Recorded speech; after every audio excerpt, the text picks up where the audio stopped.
अथ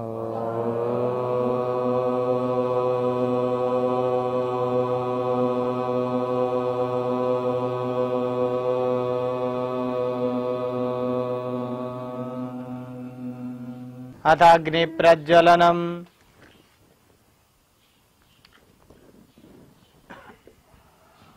ओम अग्निमीडे पुरोहितं यज्ञस्य देवमृत्युजं होतारं रत्नधातमं यज्ञपुरुषाय नमः। ये जो आज अग्नि प्रज्वलित कर रहे हैं, वो करे, इसमें राष्ट्र माता के सभी दुश्मन जल के खाक हो जाए।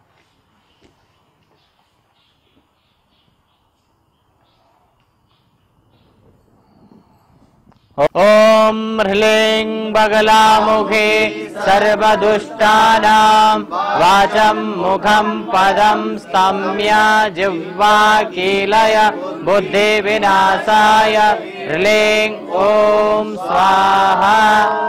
ओम ह्रीं बगलामुखे सर्वदुष्टानां वाचं मुखं पदं स्तम्य जिह्वा कीलय बुद्धिविनाशाय ह्रीं ओम स्वाहा। ओम ह्रीं बगलामुखे सर्वदुष्टानां वाचं मुखं पदं स्तम्य जिह्वा कीलय बुद्धिविनाशाय ह्रीं ओम स्वाहा। आज माँ बगलामुखी जी की जयंती है, लेकिन चूंकि राष्ट्रमाता के सामने एक बहुत दुखद और चुनौतीपूर्ण दिवस भी है, इसलिए आज माँ बगलामुखी जयंती पर आपके जीवन के प्रति शुभकामनाएं तो मैं मांग रहा हूं, लेकिन आज की जयंती की और यज्ञ की समस्त आहुतियां मैं इस देश के लोगों के और विशेषकर इस देश के उन सभी सिपाहियों के नाम कर रहा हूं, उन्हीं को समर्पित कर रहा हूं जो किसी न किसी रूप में हमारी रक्षा कर रहे हैं। चाहे ये पुलिस के लोग हों, चाहे पैरामिलिट्री फोर्स के लोग हों, चाहे ये आर्म्ड फोर्सेस के लोग हों, प्रभु इन्हें सुरक्षित रखे। इनके घर को जो खुद बहुत सेक्रीफाइस करते हैं अपने बेटे को, पति को, पिता को बॉर्डर पे भेज के, तो इन्हीं सब लोगों को प्रभु बहुत शक्ति दे, सुख शांति दे, संपन्नता दे।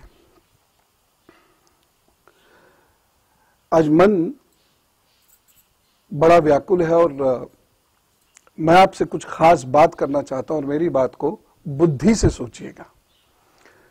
और ये बुद्धि एक विद्वान की बुद्धि हो, ये बुद्धि जो कुछ भी कहीं भी सोशल मीडिया पे लिख देते हैं जिसका कोई आधार नहीं होता, वो वाली बुद्धि नहीं चाहिए।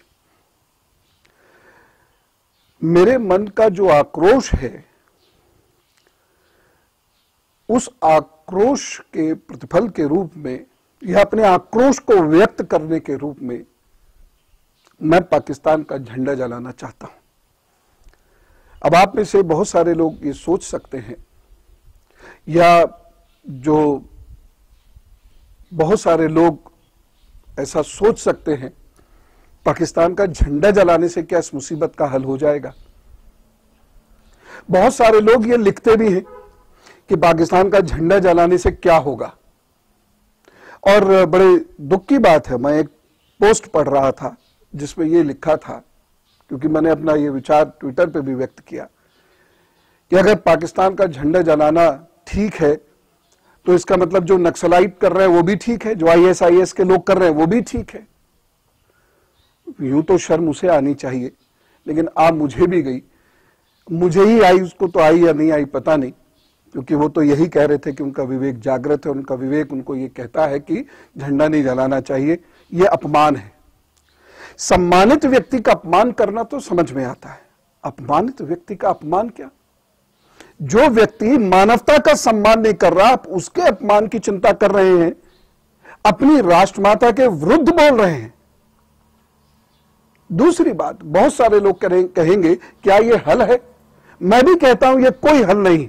इससे पाकिस्तान का कुछ बुरा नहीं होने जा रहा। मेरे झंडा जलाने को पाकिस्तान में कोई नहीं देख रहा, लेकिन आक्रोश भी तो एक चीज होती है ना। आक्रोश की अभिव्यक्ति तो करनी ही पड़ेगी ना। हम 125 करोड़ भारतीय हैं।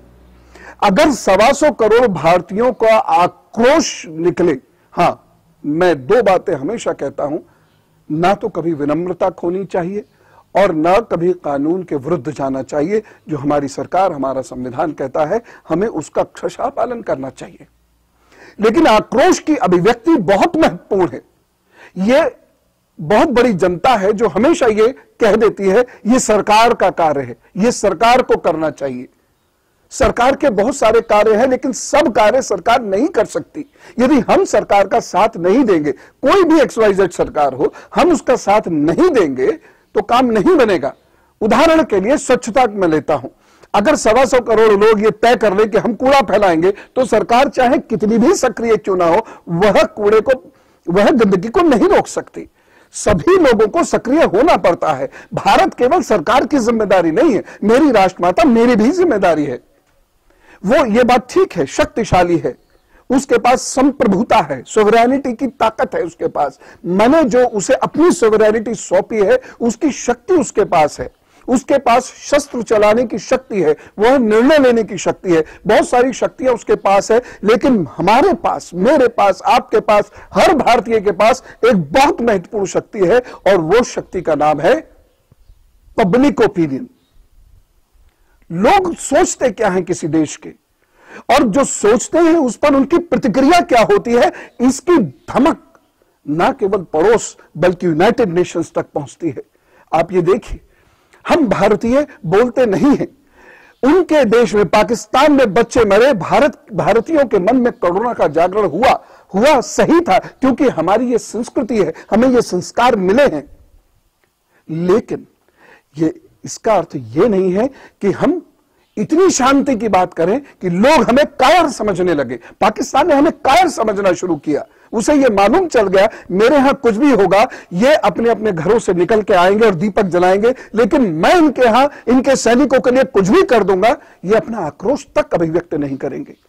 जब मैं अपना आक्रोश अभिव्यक्त करता हूं, उस अभिव्यक्ति से पब्लिक ओपिनियन फॉर्म होती है, उससे सरकार पर दबाव पड़ता है, सरकारों पर दबाव पड़ता है, पूरे विश्व में पब्लिक ओपिनियन डेवलप होती है, जिसका असर यूनाइटेड नेशंस पर भी पहुंचता है। अन्यथा इन टेररिस्ट की 9/11 के बाद अमेरिका में यह सब करने की हिम्मत क्यों नहीं हुई?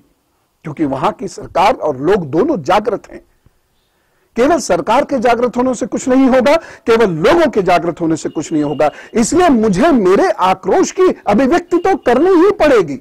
मैं कहीं तो बोलूंगा, कुछ तो कहूंगा, या मैं हर वक्त सरकार का ही इंतजार करूंगा? अगर मेरे पड़ोसी के घर में आग लगी है तो मैं दमकल का इंतजार करूंगा कि वो सरकार दमकल भेजेगी? तब तक तो वह आग मेरे घर में भी लग सकती है। इसलिए मुझे प्रोएक्टिव होना पड़ेगा, मुझे अपनी अभिव्यक्ति करनी पड़ेगी, मुझे अपने व्यवहार को दुनिया को बताना पड़ेगा।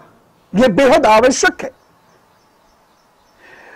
यदि मेरी राष्ट्रमाता के विरुद्ध कुछ होता है, उस राष्ट्रमाता को डिफेंड करने वाले सिपाहियों का अगर इस कदर म्यूटिलेशन होता है, मैं आपको बता भी नहीं सकता, टीवी आपको दिखा भी नहीं सकता वहां क्या हालत की गई है शवों की।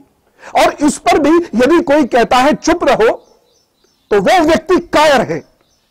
बोलना चाहिए, चाहे विनम्रता से आप बोलिए, आप फेसबुक पर लिखिए, लेकिन अपना आक्रोश यदि आप अभिव्यक्त नहीं करेंगे तो आपको कायर समझेगा आपका दुश्मन। वो आपसे प्रभावित नहीं होगा कि बड़े अच्छे हैं ये भारतीय लोग, ये बोलते ही नहीं है कुछ, ये बहुत इंटेलेक्चुअल हैं, ये बड़े इंटेलिजेंट लोग हैं। वो ये नहीं समझेगा, वो सीधा सीधा ये समझेगा ये कायर हैं, ये डरते हैं, ये अपने देश से प्यार नहीं करते हैं। वहीं यदि आप अभिव्यक्त करते हैं, मेरे तो सैनिक की बात नहीं है, ये मेरी फौजों की ही बात नहीं है, ये मेरी संप्रभुता की बात भी है, ये आपकी संप्रभुता की भी बात है। वह प्रत्येक रूप में 2 सिपाहियों को या 5 सिपाहियों को म्यूटिलेट कर जाता है या मार जाता है। इसका सीधा सा अर्थ है वो मेरे राष्ट्र को चुनौती दे रहा है। जब से मानव का उद्भव हुआ है, मानव सदा प्रतीक आधारित रहा है, चाहे वो धर्म हो, चाहे वो समाज हो, चाहे वो राष्ट्र हो। हर राष्ट्र का एक झंडा क्या है? उस राष्ट्र की संप्रभुता का प्रतीक है। यदि प्रतीकों की रक्षा नहीं होगी तो राष्ट्र की संप्रभुता की भी रक्षा नहीं होगी।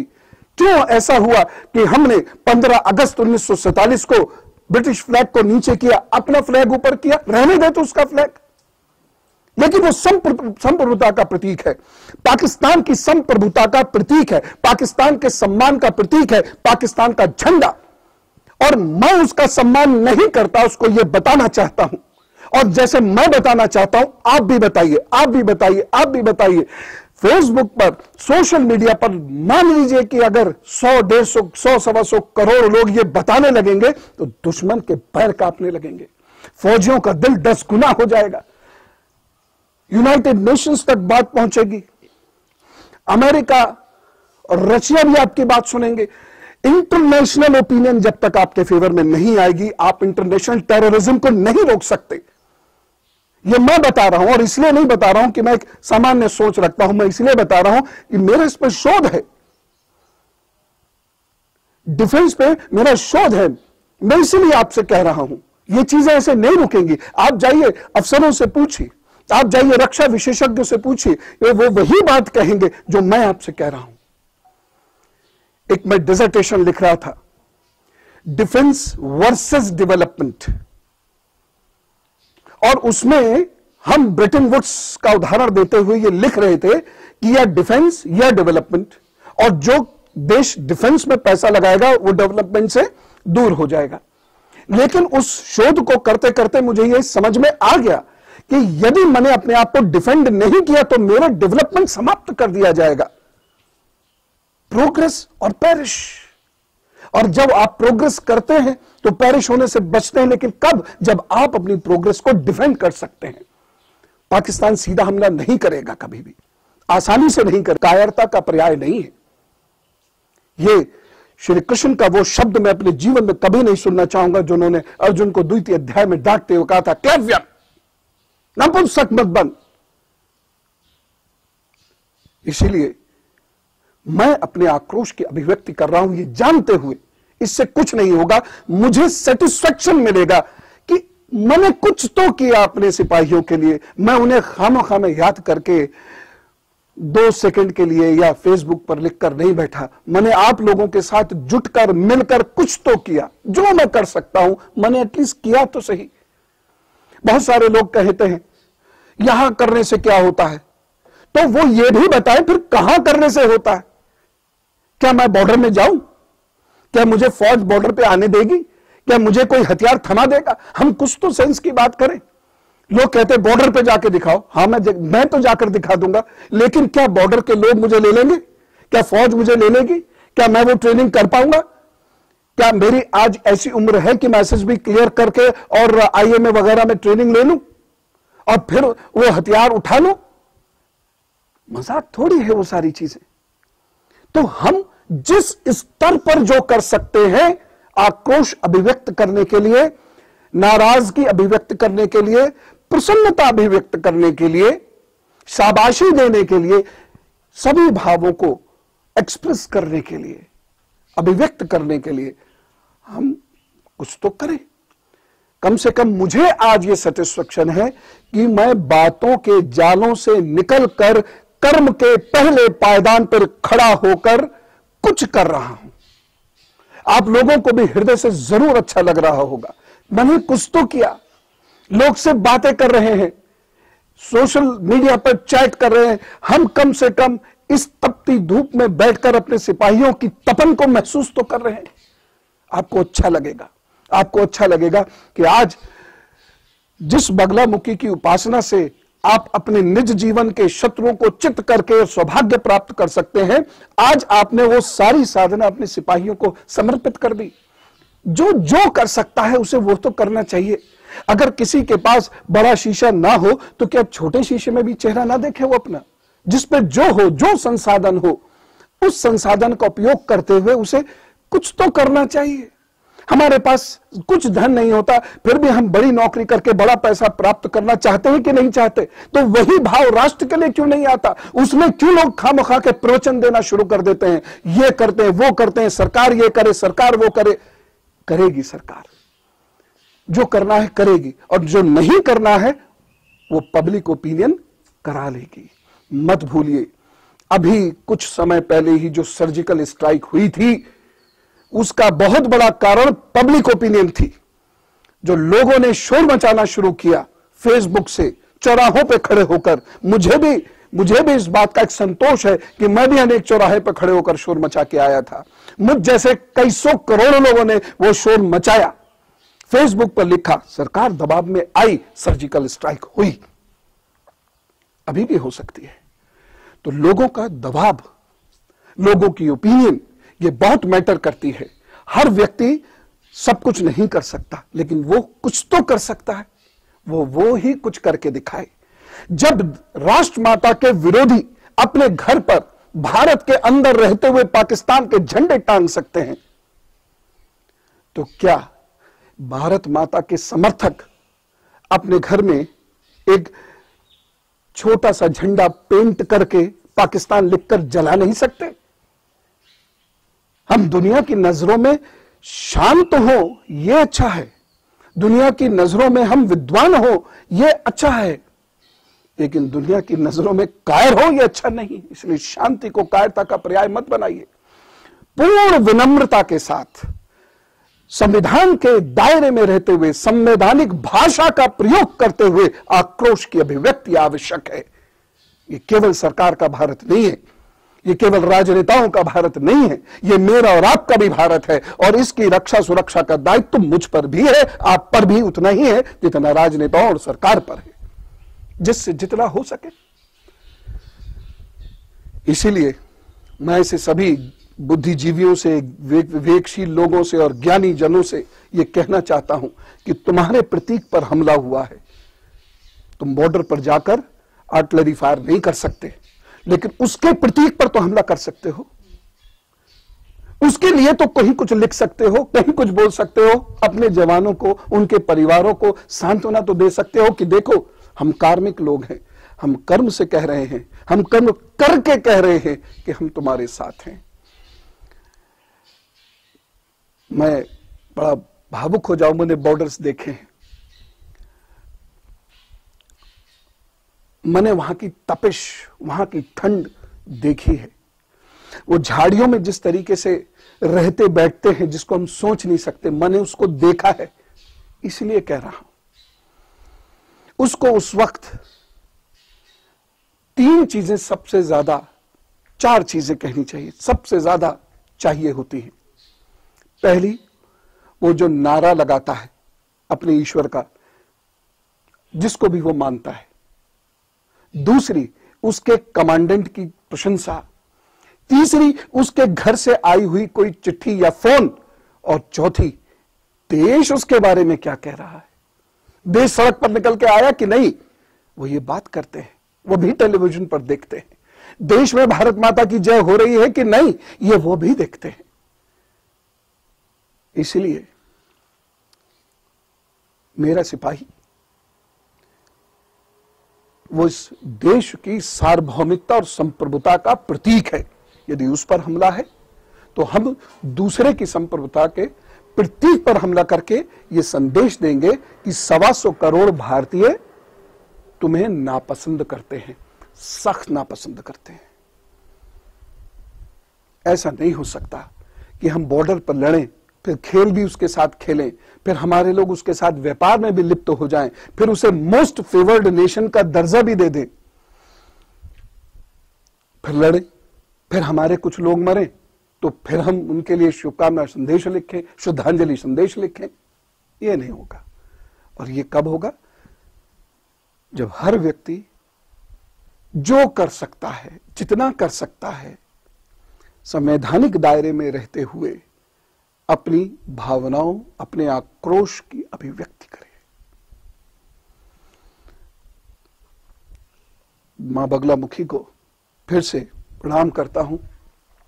एक कवच के रूप में मां स्थापित हो, हमारे जवान की, हमारे पुलिस के लोगों की, हमारे पैरामिलिट्री फोर्सेस के लोगों की, वहां जो अफसरान या नेता आदि कार्य कर रहे हैं, और जो भी लोग राष्ट्रमाता के लिए कार्य कर रहे हैं, उसकी सुरक्षा के कार्यों में लगे हुए हैं, उन सभी लोगों की मां बगलामुखी रक्षा करे।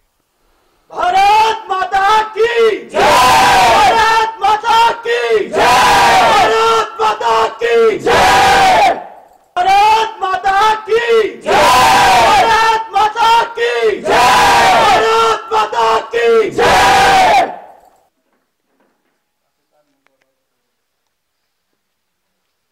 भारत माता की जय, भारत माता की जय, भारत माता की जय।